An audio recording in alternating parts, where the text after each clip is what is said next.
Top quality और consistent performance के लिए सिर्फ सिल्वर पंप नाम याद रखना। બદનામ કરનારા સામે પગલાં લેવાની માંગ કરવામાં આવી।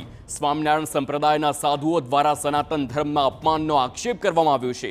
સંપ્રદાયના સંતો દ્વારા ખોટા પુસ્તકો, ખોટા ભાષણ દ્વારા દેવી દેવતાના અપમાનનો આરોપ છે। વૈમનસ્ય ફેલાવનારા, દુષ્કૃત્ય કરનારની ધરપકડ કરવાની પણ માંગ કરી છે। નાસ્તા ફરતા અને પોલીસ ચોપડે નોંધાયેલ હોય તેમની ધરપકડ થાય તેવી સ્પષ્ટ મુખ્યપ્રધાન સમક્ષ માંગ કરવામાં આવી છે। મૂળભૂત જે વાતો છે તે એ છે કે સનાતન ધર્મને સતત હાનિ કરતા હતા। તેમાં પહેલો નંબર આવે સ્વામિનારાયણ। આ સંપ્રદાયના લોકોએ ભાગવત સપ્તાહથી માંડીને જુદી જુદી વાતો કરીને ઘનશ્યામ પાંડેના ગુણગાન ગાયા।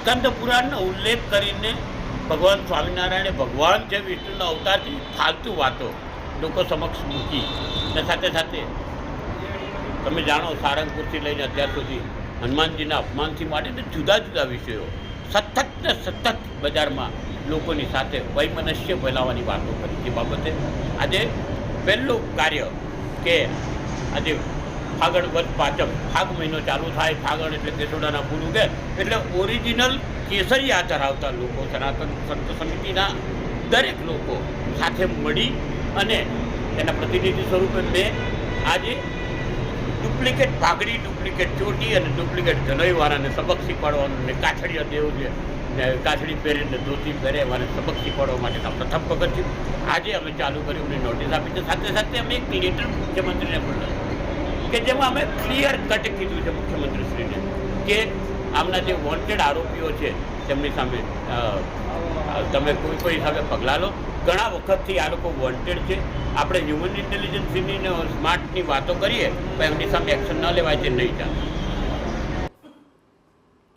સનાતન સંત સમિતિએ વડતાલ ધામને નોટિસ મોકલી છે। સનાતન ધર્મના અપમાન બાબતે પાઠવવામાં આવી છે નોટિસ। અવારનવાર સનાતન ધર્મને ઠેસ પહોંચાડવાના પ્રયાસનો આરોપ પણ મૂક્યો છે। જ્યોતિર્નાથ મહારાજ દ્વારા નોટિસ પાઠવી ખુલાસો માંગ્યો છે। ખોટી વાતો કરી વૈમનસ્ય ફેલાવી માફી લેવાની ગુનાહિત પ્રવૃત્તિ ગણાવી છે। આ પ્રકારના દુષ્પ્રચાર બદલ કાયદેસરની કાર્યવાહી કેમ ન કરવી અને 7 દિવસમાં ખુલાસો નહીં મળે તો કાયદેસરની કાર્યવાહીની પણ ચીમકી ઉચ્ચારી છે। સંવાદદાતા સચિન પાટીલ ફોનલાઈન પર છે। સચિન, આ વિવાદ છે તે વધુ ને વધુ વકરી રહ્યો છે અને હવે જે પ્રમાણે નોટિસ મોકલવામાં આવી છે, વધુ વિગતો।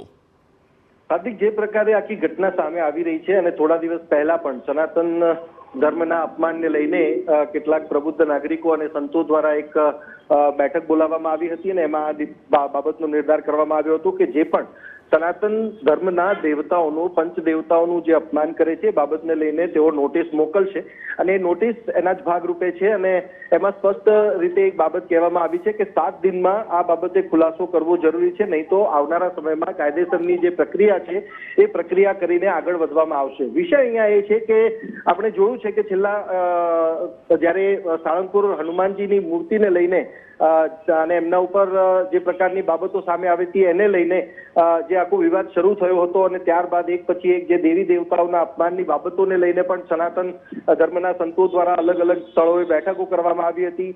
ગુજરાતભરના સંતો જે છે એ આ બાબતે એકત્રિત થઈને એમણે આ પ્રકારની જે બાબતો સામે આવી રહી છે જેમાં હિન્દુ દેવી દેવતાઓના અપમાન કરવા બદલની જે વિષય છે એને લઈને સ્વામિનારાયણ સંપ્રદાય છે એમને આ બાબતે કહેવામાં પણ આવ્યું હતું। પરંતુ જે વિષય છે અહીંયા નોટિસ મોકલવાનો એ પણ છે કે ફક્ત કશું કહી દીધા પછી અને ત્યારબાદ માફી માંગી લેવાથી આખો વિષય પૂરો નથી થઈ જતો, કારણ કે આનાથી હિન્દુ દેવી દેવતાઓ જે છે, સનાતન ધર્મના જે દેવી દેવતાઓ છે એમનું અપમાન કરવું અને ત્યારબાદ માફી માંગી લેવી આને એક ગુનાહિત પ્રવૃત્તિ પણ ગણાવી છે અને સાથે જ સાથે મુખ્યમંત્રીને એ બાબતની પણ માંગણી કરવામાં આવી છે કે આ પ્રકારના જે વૈમનસ્ય ફેલાવનારા જે આ સંપ્રદાયની વાત છે ત્યારે એ સંપ્રદાયની ના સંતો જે આ પ્રકારનું નિવેદન કરે છે અને સાથે જ સાથે જે પોલીસ ચોપડે વોન્ટેડ છે, જેમની સામે ગુનાઓ નોંધાયેલા છે ત્યારે એમની ધરપકડ પણ કરવામાં આવે અને સાથે જ સાથે આ જે વિષય છે વિષય હવે વધારે તૂલ પકડતો જઈ રહ્યો છે એ પ્રકારની સ્થિતિ અત્યારે દેખાઈ રહી છે અને 7 દિવસમાં જો ખુલાસો નહીં આપવામાં આવે તો આવનારા સમયમાં કાયદેસરની કાર્યવાહી પણ થશે અને એમાં જે ડોક્યુમેન્ટરી એવિડન્સીસની વાત છે,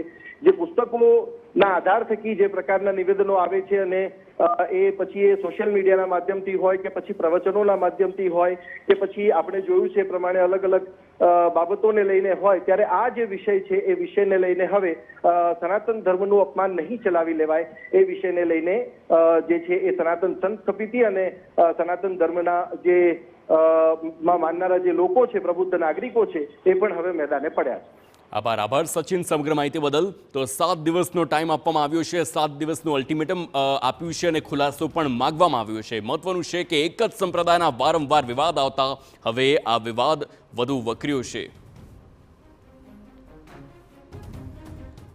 સમાચાર